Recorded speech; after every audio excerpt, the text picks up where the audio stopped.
العاشرة صباحا تأتيكم عبر موجات راديو جنوب الصعيد من أسوان. أصدقائي في كل مكان، فقرتنا الأسبوعية بنحكي تاريخنا.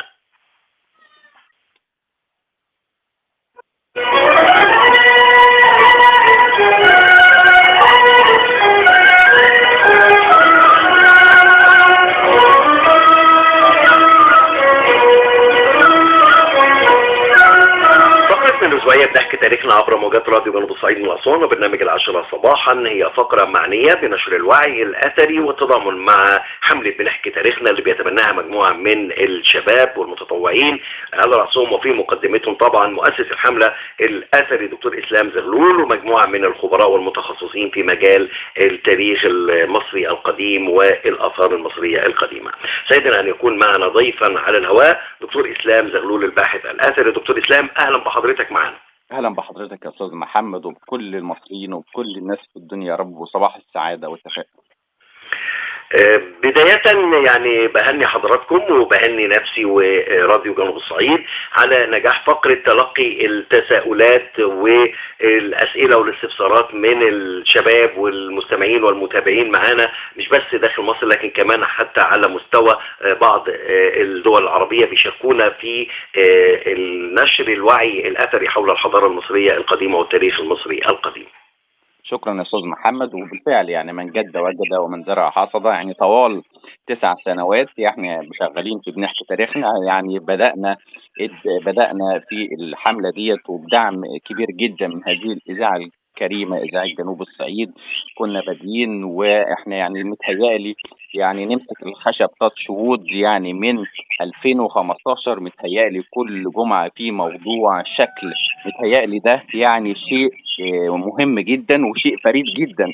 يعني مش هنقارن نفسنا بحد خالص، لكن احنا بنتمنى يكون في كتير جدا فرق ومراكز ثقافية أثرية بيكون في ده. يعني تتخيل هذا الرقم الكبير جدا، ما شاء الله، الله أكبر. من 2015 كل جمعة باستثناء الأعياد كل جمعة موضوع شكل مع إعلامي متميز، إن كان حضرتك ولا الأستاذ عبد السلام مدني، في إذاعة كبيرة جدا وإذاعة مهمة جدا للإذاعة المصرية إذاعة جنوب الصعيد. فكل الشكر لحضرتك وكل الشكر لمن يقدم الدعم للوعي الأثري وتنشيط السياحة المصرية. شكرا جزيلا دكتور إسلام. نبدأ مع حضرتك التلقي للأسئلة والاستفسارات. اتفضل. أول سؤال وصل لحضرتك من المهندس علي عبد السلام محافظة اسكندرية، والمهندس علي طبعا عنده حزمة من التساؤلات.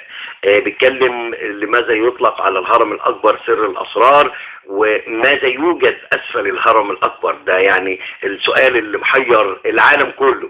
وكمان بيتكلم عن أبو الهول، ولماذا يطلق على أبو الهول حافظ الأسرار، وما هي تلك الأسرار، وعلاقة أبو الهول بالطاقة الكونية. دي مجموعة التساؤلات اللي طرحها المهندس علي عبد السلام من الإسكندرية. طيب، يعني هنجاوب جزئية على صديقي الباشمهندس علي عبد السلام، وافر التحية والتقدير له طبعا. أول سؤال طبعا، لماذا يطلق على الهرم الأكبر سر الأسرار وماذا يوجد أسفل الهرم الأكبر؟ هو طبعا يعني ما هو إلا إعجاز معماري فريد ولم يحدث له مثيل حتى الآن. لكن الهرم الأكبر يعني يجوز طبعا يكون في سر. السر ده هو حجرة دفن الملك خوفو. هو ده اللي ممكن يكون السر اللي احنا منتظرين ان الايام تبوح به ان شاء الله في الايام القادمة. ماذا يوجد اسفل الهرم الاكبر؟ ابيار وممرات، مفيش اي حاجة، مفيش بقى لا مدينة ولا في بقى كنوز ولا في الناس متخيلة يعني في مدينة ذهبية تحت الأرض وفي معابد ضخمة تحت الأرض. لا، هي طبعا صخرة، كانت صخرة صماء بني عليها الهرم الأكبر. والسر اللي موجود في الهرم الأكبر هو حجرة دفن الملك خوفو. أين هي؟ ده اللي بندور عليه حتى الآن. الجزئية الثانية، لماذا يطلق على أبو الهول حافظ الأسرار؟ هو مش حافظ الأسرار، هو حامي المنطقة المقدسة. لما بني في الأسرة الرابعة عهد الملك خوفو سمي بحامي المنطقة المقدسة. ما هي المنطقة المقدسة؟ هي أهرامات الجيزة، هضبة الجيزة دي كانت فيها المقابر الملكية الأهرامات. فكان أبو الهول على شكل أسد، جسمه على شكل أسد ورأسه على شكل إنسان سفنكس. فكان ده يعبر عن القوة في جسم الأسد، والحكمة في رأس الإنسان اللي هو رأس إنسان شبيه الملك خفرع. فكان بيحمي المنطقة المقدسة، وكان بيمثل الإله رع الشمس. ليه؟ علشان يحمي هذه المنطقة الجبانة المقدسة اللي فيها الحياة الأخرى للملوك العظام. الطاقة الكونية سواء في أبو الهول أو الأهرامات، يعني موضوع كان أثير وما زال يثار بشكل كبير جدا وبشكل واسع مع عدد كبير من علماء الطاقة، ويعني الأسرار الخفية لهذا الأمر. هل هناك طاقة خفية أو طاقة كونية مرتبطة بالأهرام أو بأبو الهول؟ قولا واحدا لا، مفيش أي طاقة كونية ولا طاقة سحرية ولا طاقة فضائية في الهرم ولا كهربائية. كتير جدا سمعنا الكلام ده، مفيش أي شيء يعني عقل يقبله بيقول ده يا جماعة. يعني الفراعنة صحيح والمصريين القدماء توصلوا لعلوم كثيرة جدا، لكن احنا لازم يكون عندنا أمانة علمية ونقول اللي وصلوا له ونقول اللي ما وصلوا لم يصلوا إليه. مفيش طاقة كونية، مفيش طاقة كهربائية، مفيش اللي هي بقى الحاجات الخرافية اللي الناس بتقول عليها في علم جنون الآثار، اللي في فيما يسمى جنون الآثار. وإن الهرم ده يعني مجرد سحر معماري وضخم وشاهقة وفخر وعظمة معمارية هائلة جدا، كذلك أبو الهول. فده يجب ان احنا نفتخر بده ونفتخر بالاسلوب العلمي اللي بناه به المصريين القدماء. لكن بننفي واي طبعا شخص متخصص فاهم وقاري وطبعا بيتبع الاسلوب العلمي يقول لا طبعا لم يكن في اي طاقه من الانواع ان كان كونيه او كهربائيه. طيب سؤالنا الثاني ورد من الأستاذة عائشة محمد من محافظة القاهرة. عائشة بتقول يعني أو بتثير موضوع مهم جدا كان أثير بشكل كبير الفترة اللي فاتت، وهو علاقة الآثار المصرية القديمة بما يعرف بالأفروسنتريك.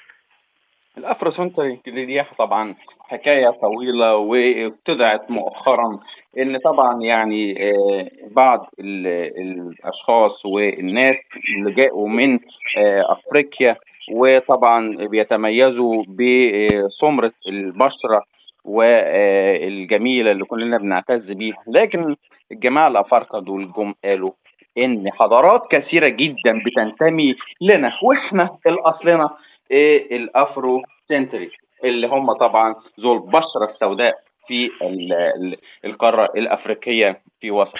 لكن ما اكتفوش بس بالحضاره المصريه اللي هم كانوا يمتلكوها، ده قالوا ان احنا بنمتلك حضاره الاردن وحضارات عديده وحضارات يعني الشام، وكمان دخلوا على حضارات اوروبا وامريكا. يعني ما خلوش اي حاجه وقالوا ان كل دي احنا في الاساس اصلا. وكان في اتفاقيه كان في مؤتمر كان هيتعاقد، لكن طبعا ألغى، لأن طبعا العقول الواعية سميت هذه الابتداعات والمخاطرات يعني لا قيمة لها. لأن طبعا احنا بنتكلم عن امتلاك حضارتنا احنا شخصيا.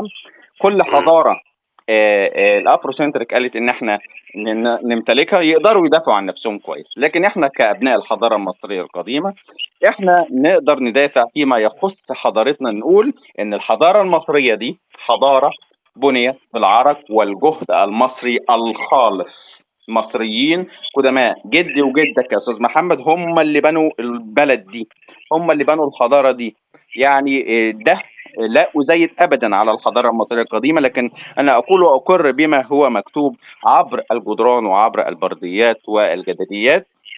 واحنا كمان يعني عايز اضيف شيء مهم جدا، يعني صحيح احنا بننتمي جغرافيا للقاره الافريقيه، لكن احنا يعني لا ننتمي للعادات الافريقيه ولا اللهجه الافريقيه. صحيح احنا كمان بننتمي ونعتز كمان في مصر المعاصره للعرب وجمال العرب وسماحه العرب طبعا، لكن تحس برضو ان احنا لينا طبع خاص فرعوني.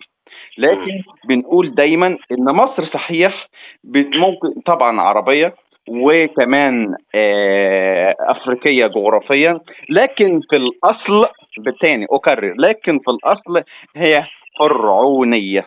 احنا من جينات فرعونية الأصل. ليه؟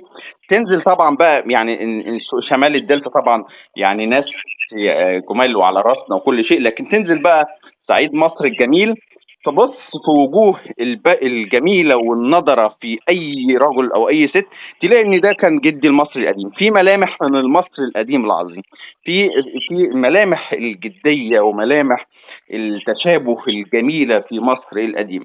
ده يدل على ان احنا بالفعل فينا جينات فرعونية الاصل، واحفاد مصر والمصريين الان هم طبعا من اصلاب المصريين القدماء، وليس بقى الافروسنتك، وليس بقى من اجناس اخرى ولا فضاء ولا اي كلام فاضي.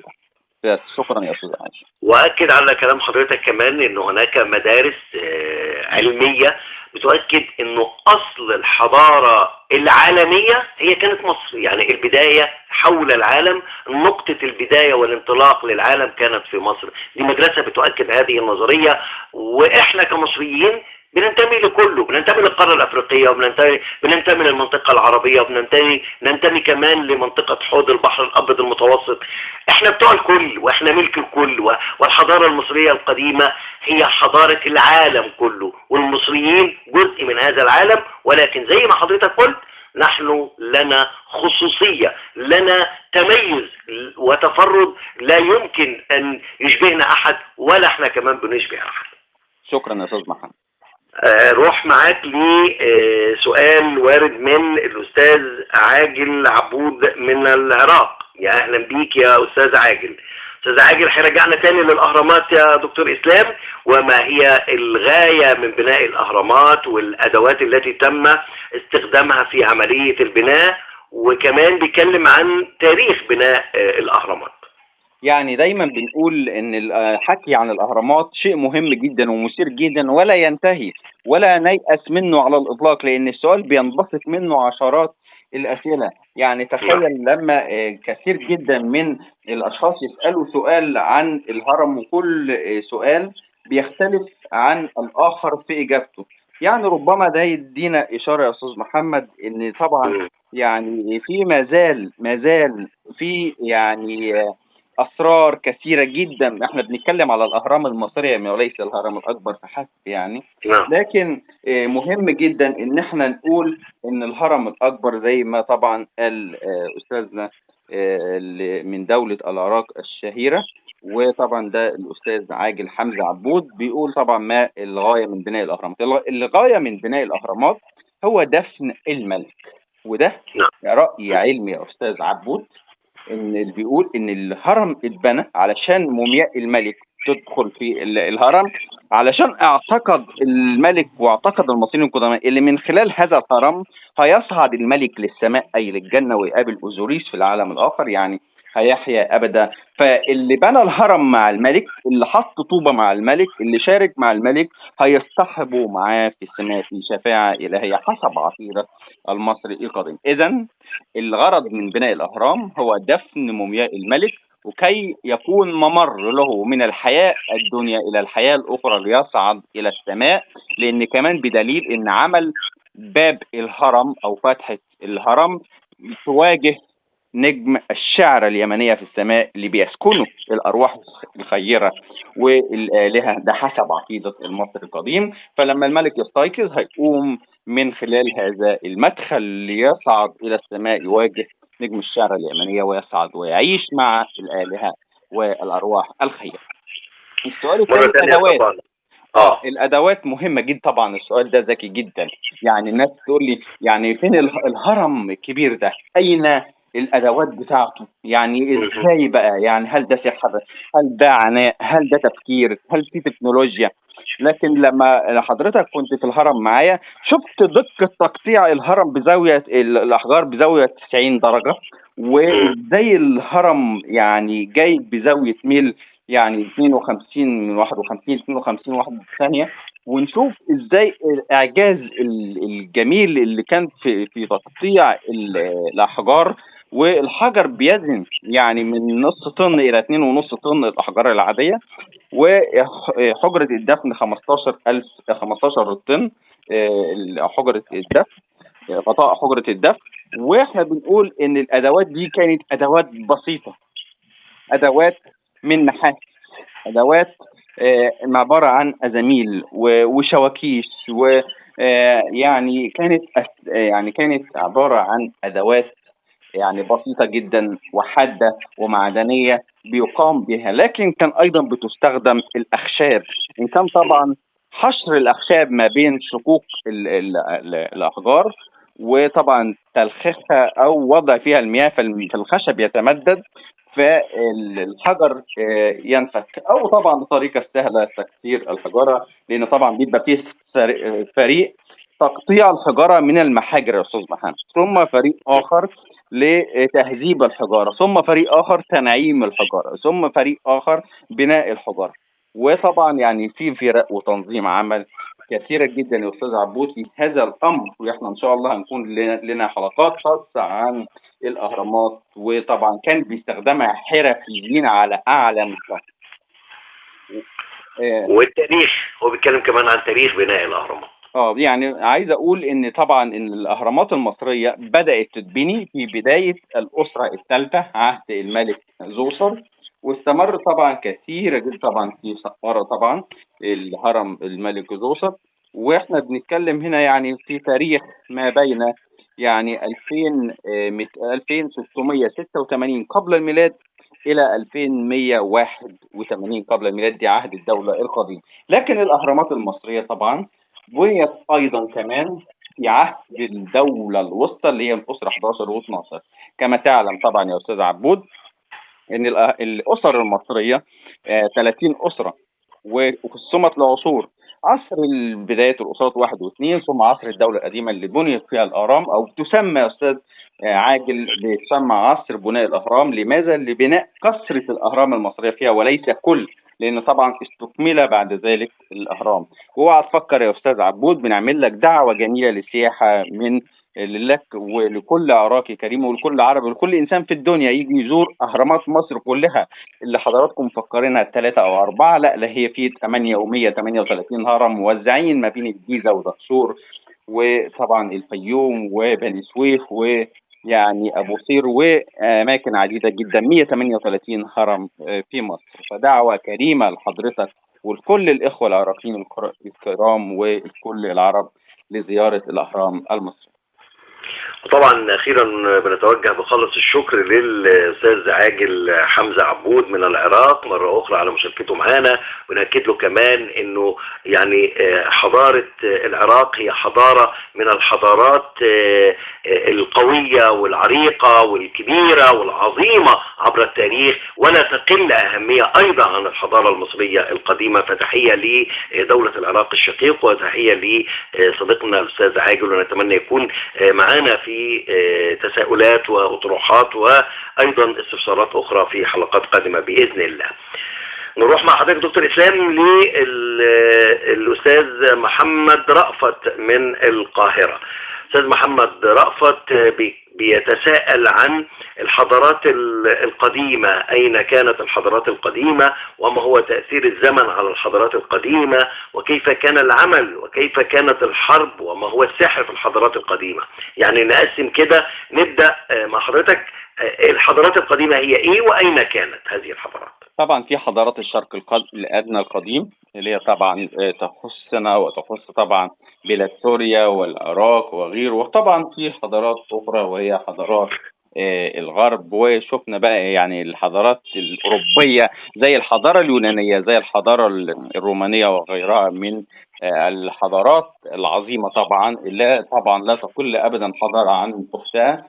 لكن كانت حضارة الشرق الأدنى في العراق وطبعا سوريا وتقع في بلاد الشام، وكان لها باع كبير جدا. وانا عايز اقول لاستاذ محمد رأفت صديقي كل الشكر لحضرتك، لكن اقول لك كانت حضارات عظيمه جدا جدا ولا تقل، ونحن بنسميها كده بنت عم الحضاره المصريه، بنسميها بنت عم الحضارات. يعني كنا لما بندرس حضاره يعني يعني انا بغيب شويه على الحضاره المصريه والمعلومات الحضاره المصريه القديمه او تخصصي، فكانوا يدينا ماده كده تكميليه علشان نعرف ونحيط علمنا بالحضارات الاخرى بنت عم. فانا بقول يعني طب ما تحط لنا ماده مصري قديم كمان، يعني حاجه مصريه. هل لا يعني لازم برضو عشان نحيط حضارات ولاد العم اللي هي بنت عمنا، حضارات الشرق الادنى، العراق القديم وسوريا وغيرها من الحضارات الشقيقه الجميله، وايضا حضاره ايضا كمان فلسطين. وكانت علاقتنا بهذه الحضارات علاقات طيبه للغايه، علاقات طيبه للغايه. وبنبرهن على ده برسائل في المتحف اسمها رسائل تل العمارنه، اتبعتت من ممالك عديده جدا في سوريا بتطلب من اخناتون ان هو طبعا لو سمحت تعالى خد ممالكك، لان طبعا احنا محببين للحكم المصري بدلا من اي حكم اخر يضطهدنا ويظلمنا وغيره من الحضارات اللي كانت طبعا. ده حتى احنا عقدنا اول اتفاقيه سلام يا استاذ محمد في التاريخ مع الحيثيين، ده يؤكد توطيد العلاقات والدبلوماسية في مصر القديمة عهد الملك رمسيس الثاني في الأسرة 19. لما الملك رمسيس راح هناك علشان يعمل حملة تأديبية ويؤدب الحيثيين عشان تطاولوا وتجرؤوا على الهيبة المصرية، فقالوا في عرضك احنا نعمل معاهدة سلام، وعامل رمسيس معاهدة سلام طبقت شروطها، وكانت من أحد شروطها أو من أحد بنودها ان لو الحيثيين حصل لها ازمه او مجاعه المصريين يجوا يساعدوهم، والعكس لو المصريين في ازمه او مجاعه الحيثيين يجوا يساعدوهم. والكلام ده طبقت في عهد الملك مرئن بتاع ابن الملك رمسيس ال 13. لما الحيثيين حصل لهم مرض ومجاعات هناك راح الملك مرئن بتاع والمصريين ساعدهم وطبق شروط المعاهده فعلا وساعدهم. واحنا هنا بنقول مصر بتمد يد العون منذ قديم الازل، وطبعا ساعد في ده، وكانت طبعا اتفاقيه هامه جدا. وبقول للاستاذ محمد رافت اخيرا طبعا السحر ده جزء لا يتجزأ من الحضاره المصريه القديمه والقديم طبعا. بنقول بنعترف طبعا ان كان في سحر وكل شيء، لكن السحر استخدم في اشياء معينه اشياء معينه، والعقل هنا هو اللي يحكم. شكرا صديقي الاستاذ محمد رافت، ودايما تتحفنا باسئلتك الكريمه. شكرا استاذ محمد رافت. نروح كمان لاستاذه هبه حمدي. هبه حمدي، اعتقد ممكن تحكي لنا عن السنه المصريه. يعني السنة المصرية اللي طبعا صديقتي العزيزة الأستاذة هبة حمدي، كل سنة وهي طيبة، وكل الإخوة المسيحيين الكرام. وإحنا بنقول السنة المصرية القديمة، يعني لو بصيت في النتيجة عند أي حد وحضرتك لو بصيت هتلاقي في شهور قبطية. المصري القديم كان عنده سنة، كان عنده تقويم، يعني بدأ كان السنة تتكون من 360 يوم. ازاي 360؟ فأين الخمس أيام؟ فقسم السنة إلى 3 شهور فقط، اللي هم تبدأ طبعا بالآخت باللغة المصرية القديمة يعني الفيضان، وكان مدته 4 شهور. ثم بعد ذلك البرت، وده الزرع وبيزرع فيه أو بيرموا البذر فيه، وكان مدته أيضا 4 شهور. ثم شمو شم النسيم الحصاد، وده كان مدته 4 شهور. يبقى 4 شهور في 12، يعني كل شهر 30 يوم بيساوي 360 يوم. فأين الخمس أيام؟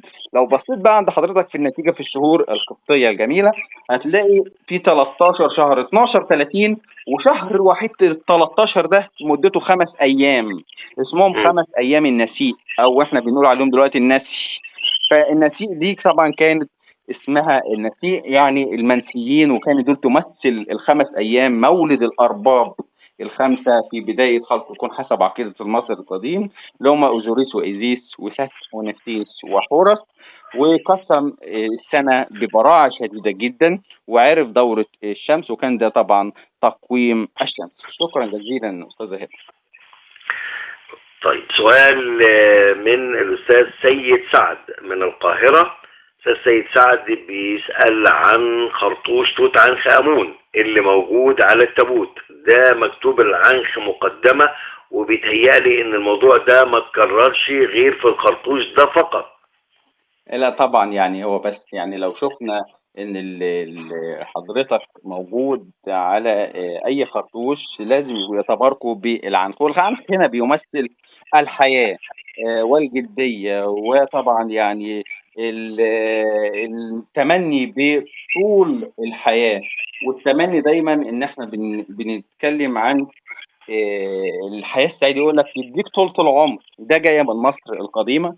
العنخ ديت معناها تعيش فليعش، وكذلك يعني يا أستاذ سيد ويعني حلت عليك لعنة توت عنخ آمون، دايما تسأل في توت عنخ آمون. فشكرا جزيلا لحضراتكم جزيلا. وطبعا يعني تكملة للسؤال ده الأستاذة سارة بدوي أيضا كانت بتقول يعني الصورة دي تعتبر زي صلاية نعرمر كده، ولا مجرد حجر ومنقوش عليه رموز؟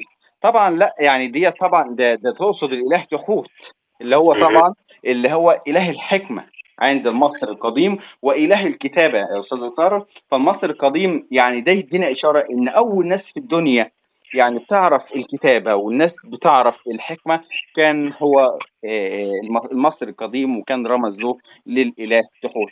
يعني أسئلة متهيألي يا أستاذ محمد على غرار يعني علمي بحت، وأسئلة طبعا ناضجة جدا. بحيي حضرتك طبعا على استقبال هذه الأسئلة بصدر رحب، وبحيي طبعا كل من بيسأل سؤال في الوعي الأثري وتنشيط السياحة المصرية، مش في مصر بس وخارج مصر. أنا بشكر حضرتك شكرا جزيلا، وبشكر أعضاء حملة بنحكي تاريخنا، وبشكر كمان ضيوفنا الأفاضل الأساتذة الأكارم اللي طرحوا تساؤلاتهم واستفساراتهم. وأنا عارف طبعا إن ربما يكون بعضهم متخصص ويعلم جيدا إجابة هذه الأسئلة، ولكن له أيضا هدف مشاركتنا في نشر الوعي الأثري والمعلومات الصحيحة وتصحيح المغلوط من المعلومات حول التاريخ والحضارة المصرية القديمة، لأن ده هدف عام. وإن شاء الله ربنا قدرنا نستمر كمان في تفعيل هذه الحملة خلال الأيام القادمة، خلال الفترات القادمة بإذن الله. شكرا جزيلا الأثري المحبوب والمتميز دكتور إسلام زغلول، وشكرا لفريق عمل حملة بنحكي تاريخنا والمستمعين اللي شاركوا معنا النهارده، وتحياتي لحضراتكم جميعا بإذن الله. شكرا لك يا دكتور. شكرا جزيلا يا أستاذ محمد.